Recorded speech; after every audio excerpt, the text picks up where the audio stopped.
All right, welcome to Video Guys Live, Tuesdays at 3 p.m. We're going to tell you about the products and the technologies in our industry. We're real super excited because today's show is all about Telestream Wirecast. Wirecast is a complete production solution software that allow you to live stream on Facebook, YouTube, or whatever CDN you want. It'll let you bring in graphics, multiple cameras, and stuff like that. So we're going to talk to you about that. And today's show is probably going to run long, folks. We've got a special guest. My special guest is Lynn Elliott, who is the product manager and marketing strategy person over there. And here she is. And look at that, Lynn.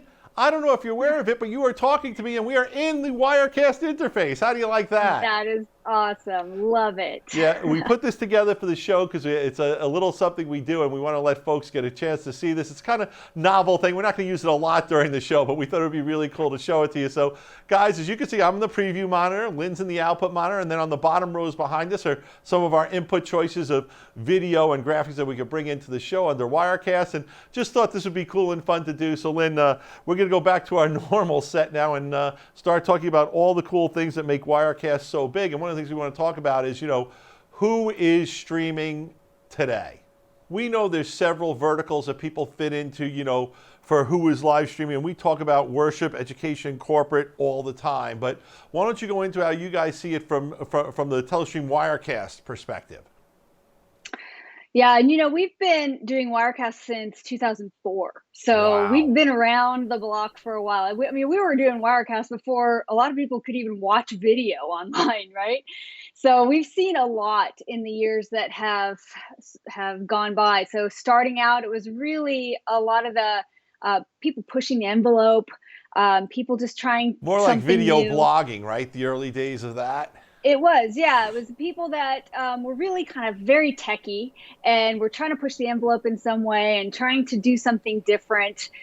And then when Facebook Live came on the market, and I think that was in 2016, is when we really saw a huge growth in the industry. And then it became something that was a little bit more mainstream, and everybody started doing their live videos on their phones, and it became something that if you hadn't looked at it before, now it's something you need to look at as a marketing medium, as a communication medium.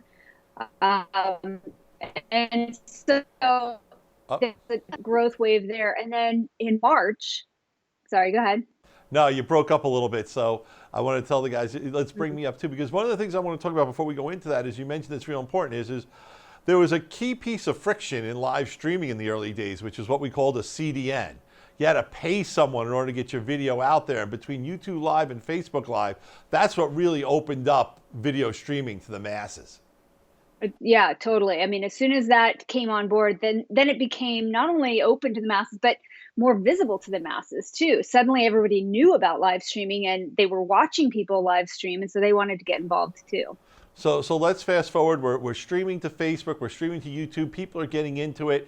Some churches are thinking, hey, I want to try this a little bit. Some schools are using it maybe for some of their productions or their graduation, but not really for school. And corporations are playing with it as a messaging, but they're not really sure if their VPs like being live, and everyone's kind of dipping their toe in the water, and then boom, we have I'm not going to say a magic moment, but a turning point in the industry, which is, the epidemic and pandemic hits, and all of a sudden people can't be gathered together, and the world has changed. And I like to say that, social distancing requires live streaming is one of the things that I like to say. So tell me about what you've seen in that short period of just like the last 6 months on how radically the industry has changed.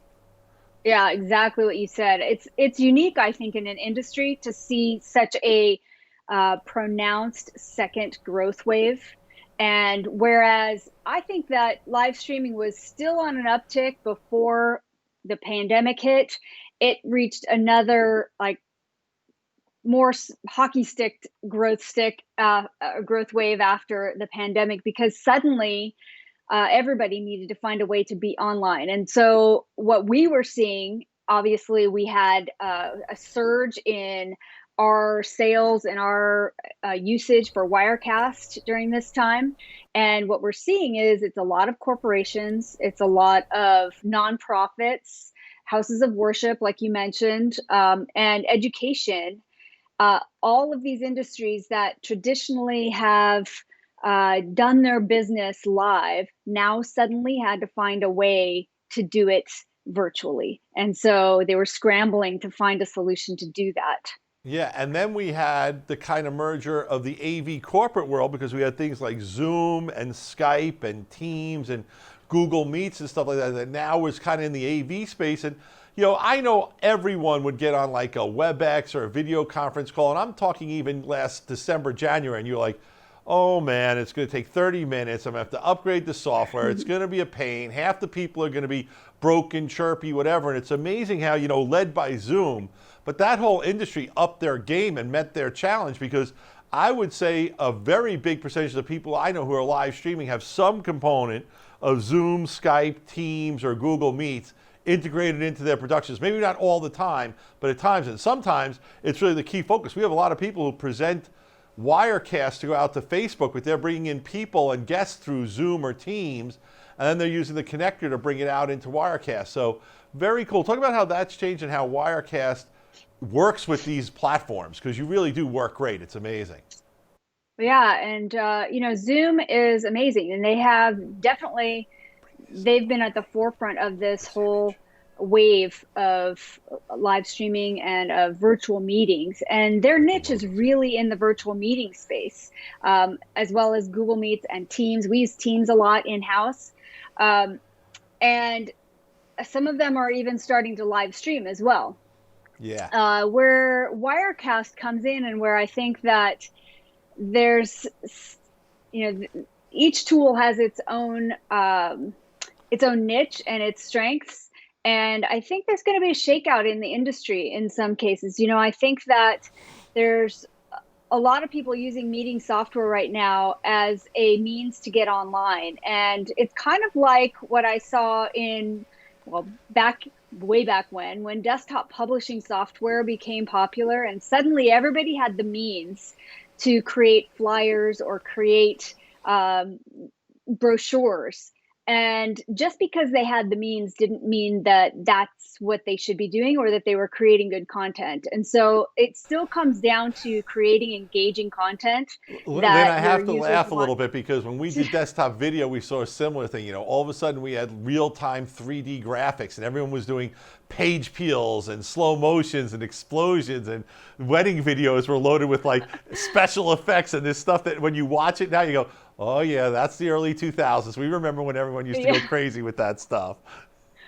Exactly, yeah. And so, Zoom is great for holding a meeting, but when you want to engage your audience and you want to move towards a more professional broadcast, then that's when the tools like Wirecast come in, where you can add graphics and switch between multiple cameras and make it more of a production thing. And so when you're talking about houses of worship and corporate and even education, they are right now, a lot of them are just trying to get online. But I think there's going to be a second wave coming where they're going to get that piece of it. And now they're going to move to the next level, which is, okay, we're online, but how do we do better?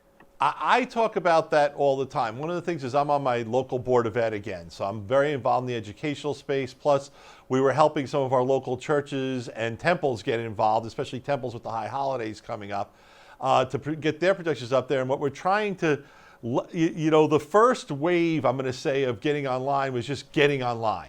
Social media, it was, how do I get on Facebook, YouTube? Then we had the epidemic, and what really broke out was, how do I get involved with Zoom and Teams and those guys? But now, the bigger question is how do I create something that's engaging that people really want to watch? Because although we mandatorily had to start delivering that content, that doesn't mean people have to enjoy watching it. And like on an education level, I keep telling, teachers and administrators, if we can't make these streams engaging, we're going to lose the kids. Your content is king, but you got to present it in a way that people are going to be interested in. I think it goes especially big for houses of worship, and they've gotten it. We've been watching churches on Sunday mornings on TV. They know how to be the showmans and the flair and stuff like that. But something like just what we're doing now, I think, this isn't a big deal. It's a picture in a picture. It's some lower thirds and some stuff. Wirecast does this great, and it's such a more engaging way to present information to people.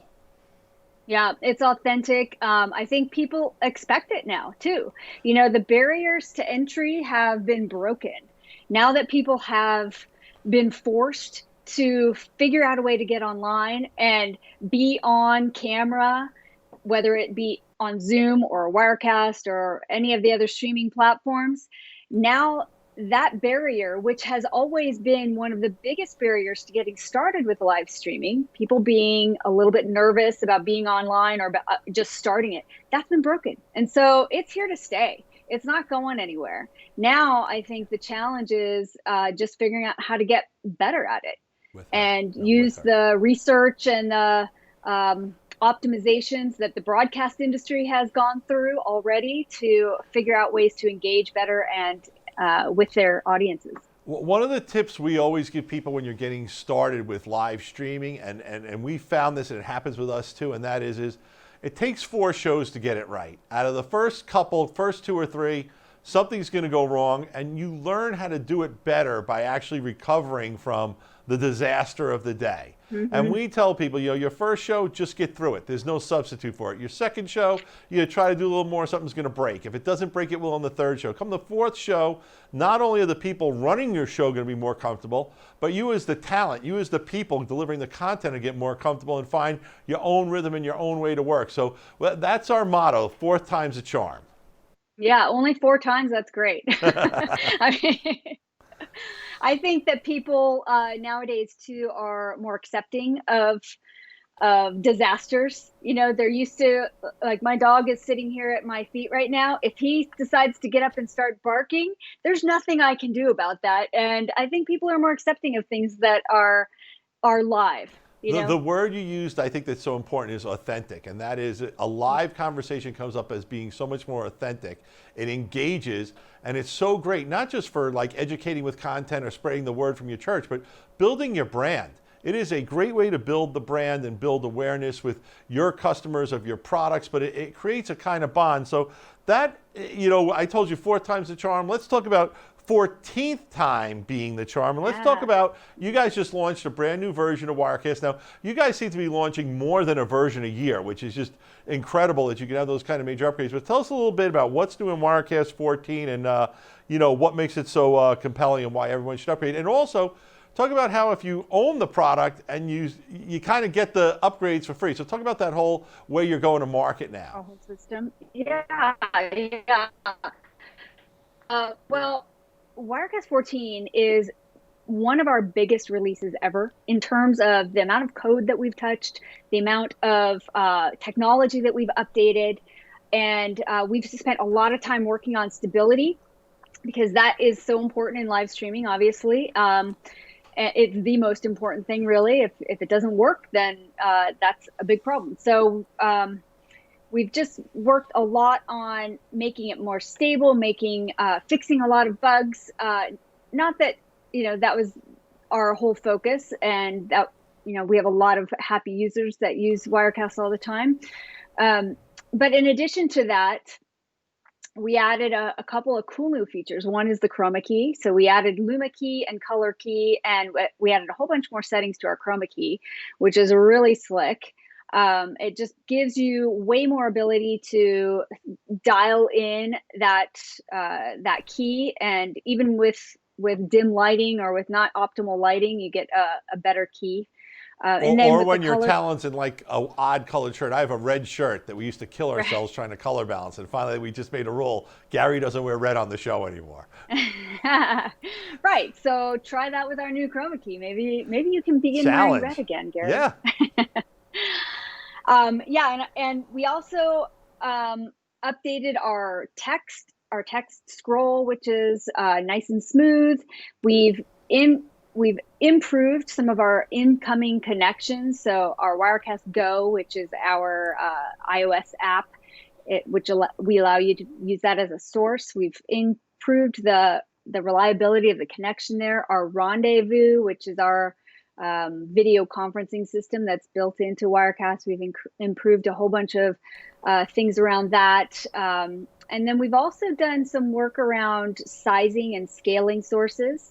So when you bring in your video cameras or your sources, now there's different settings that you can use to size those more precisely and more easily create a composite shot with different sources And one of the involved. features you've added that we were talking about authenticity and things don't go right that I think is fantastic is you've improved the safety net. So, every now and then something happens where I'll lose your stream or a camera or someone will kick a camera down or something will happen. And I like the fact that I like to call it redundancy and resiliency that you've built into it. Talk to that a little bit, how, if a source gets disconnected, if something goes bad, how Wirecast can have some defaults so that your show stays going.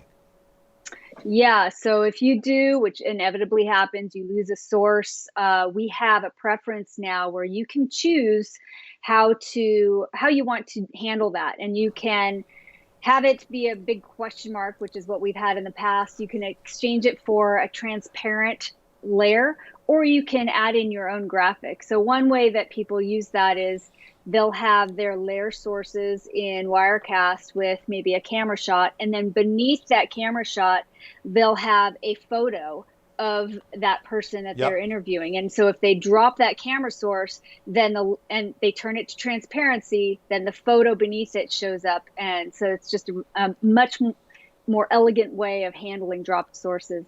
Right. So one of the things we started talking about was you don't really upgrade to Wirecast anymore. If you have Wirecast, you get your first year, you get free, you get like a subscription. The first year is, you get all the updates. And then after the first year for a small fee, you can continue to get the updates, correct?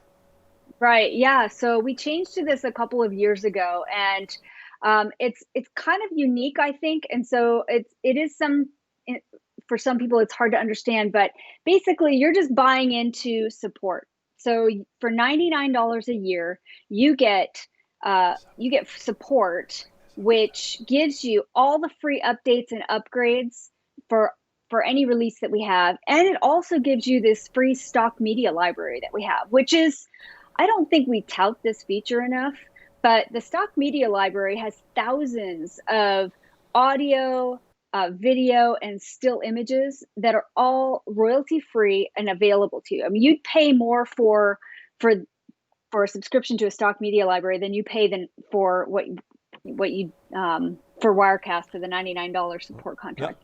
So once you buy into the license, then it's just $99 a year perpetually, and you get all upgrades and updates for free. And access to the stock footage library. Now, footage library and support. What I like to tell people is that there's two versions of Wirecast, Studio and Pro. And we're going to talk to you about the differences between that in a second. But the first thing I want to talk about is what isn't different about Wirecast. And unlike other products, Wirecast works on PC or Mac, laptops, desktops, you name it.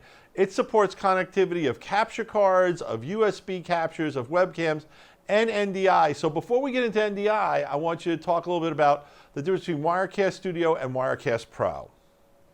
Yeah, so Wirecast Studio has unlimited inputs, like you said. You can multi-stream to unlimited outputs. It's just restricted by your computer and network. You get chroma key. You get the stock media library if you're current on support. I mean, it's great for basic productions. What Pro adds is we have some sports specific features. So we have an instant replay option. We have ISO recording. So if you wanted to record some sources that were isolated, so that's what ISO recording is.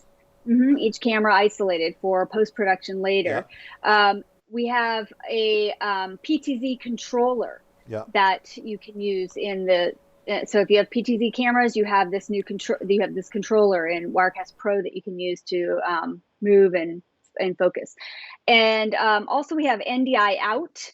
So you can send NDI output of your program feed, and also baseband or SDI out through Blackmagic or AJA cards out through Wirecast Pro. So it's a little bit more professional level features. I really urge people, if they have the $200, to get the Pro. I think it's really worth the extra money. The features that I love is the PTZ camera control. We're all using PTZ cameras now, but the other feature and we're going to get to NDI a little bit, but NDI output to me is really important, especially now that we have NDI decoders. That means if I have Wirecast on my network any other network jack can now use a decoder, plug in a TV, and I can be my program into there. So that's great for like overflow rooms for churches or teachers wanting to teach a class remotely in their classroom, but maybe bring it to other classrooms.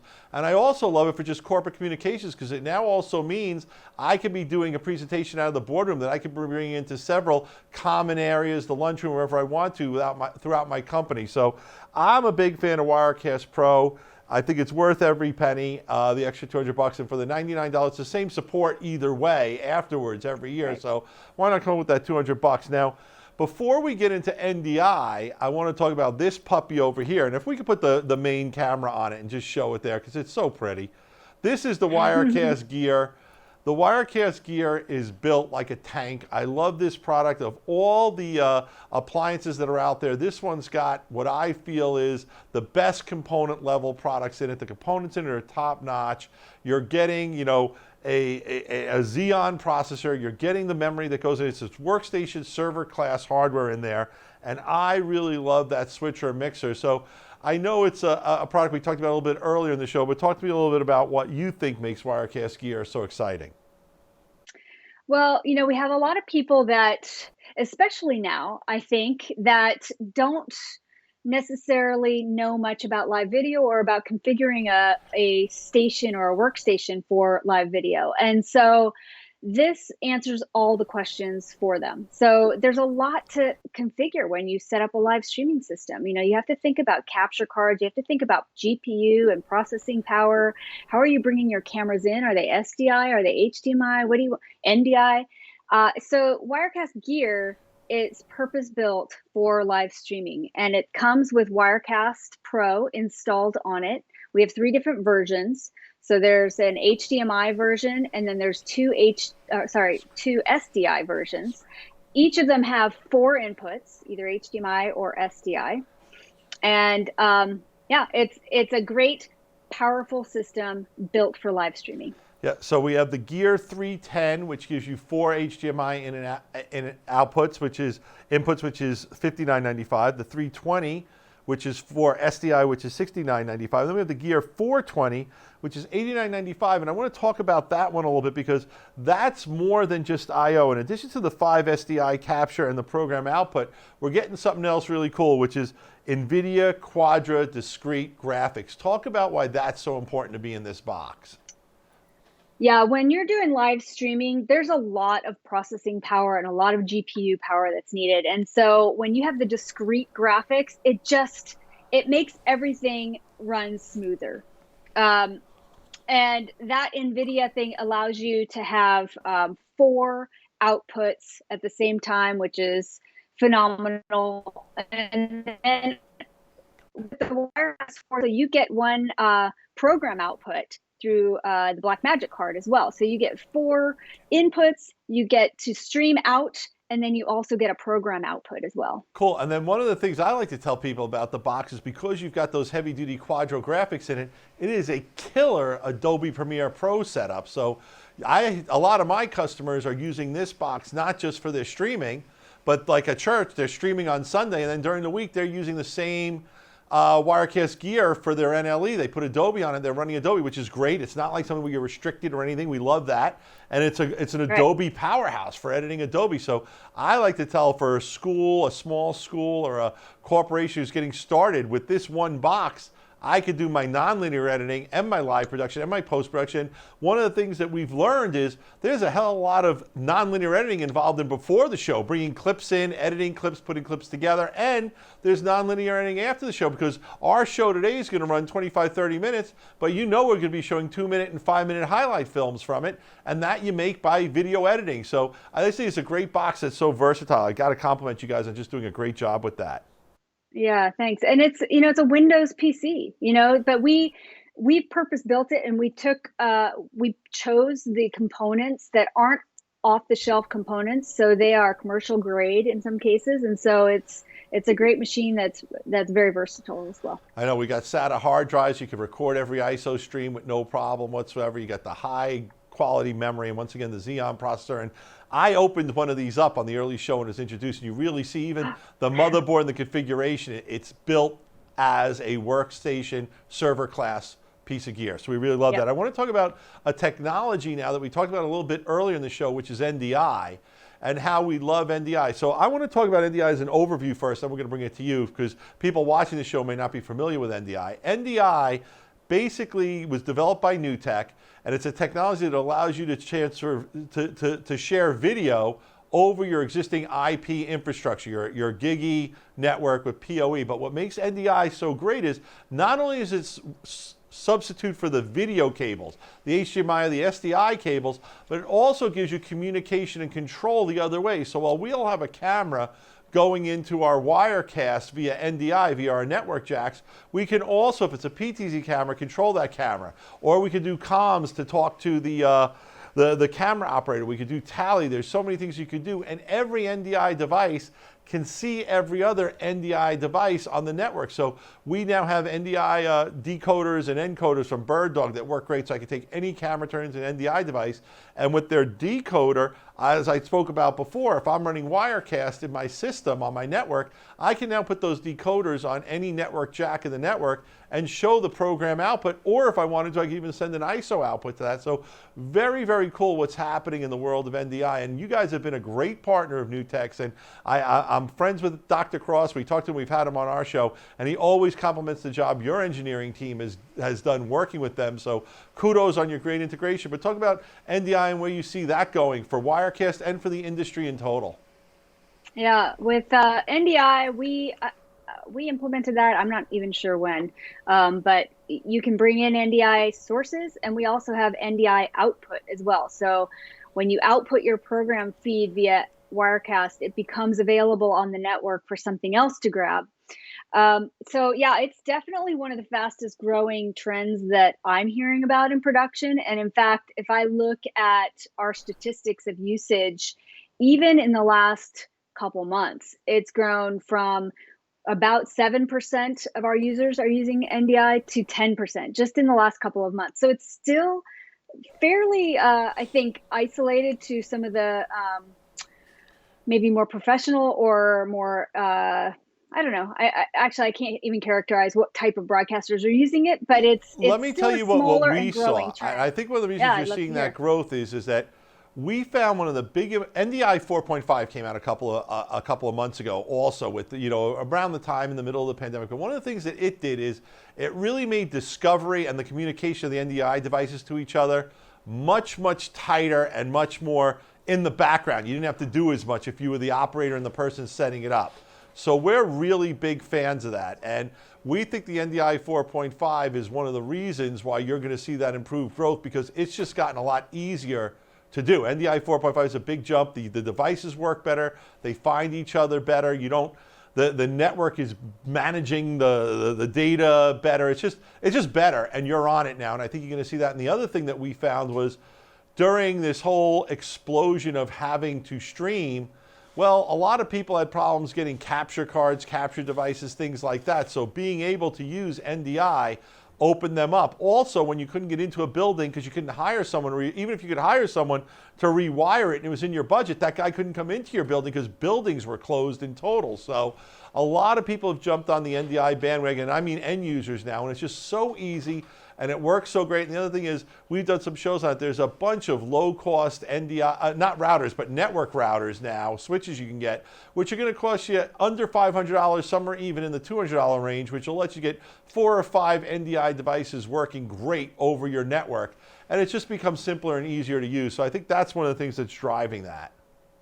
Right. And also, I think more manufacturers are incorporating it into their products as well. And so it's becoming more available in everyday products. Like Teams, I think, just recently implemented NDI into their platform as well.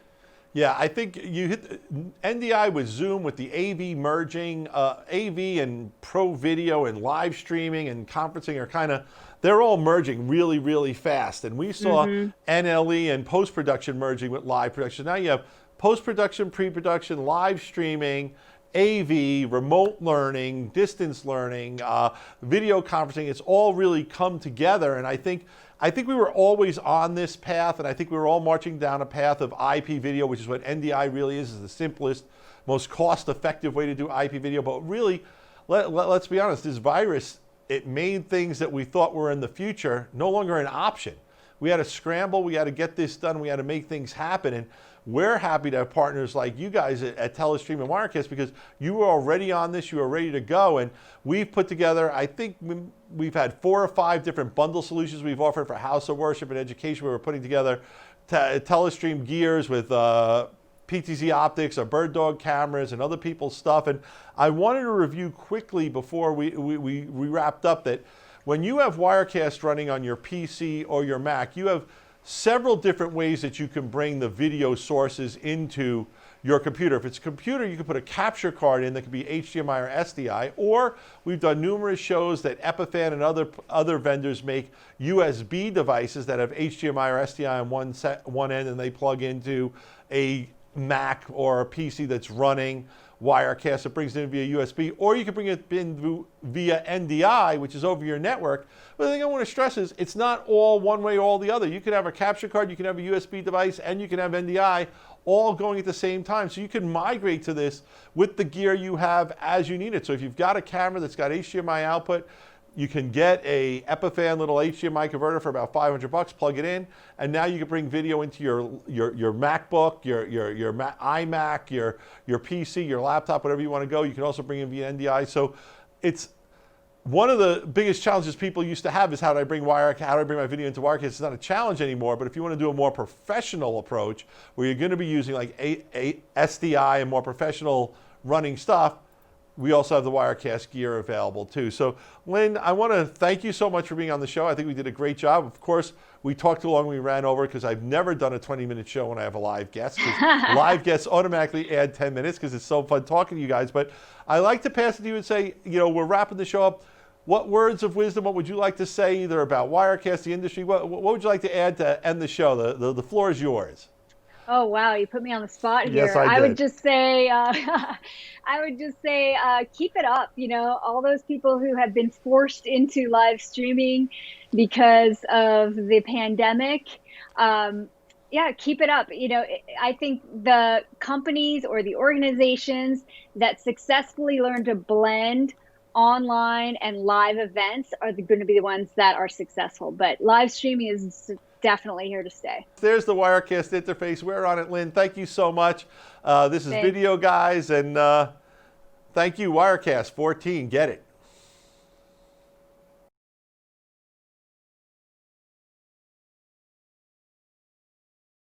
Video Guys is available Monday through Friday.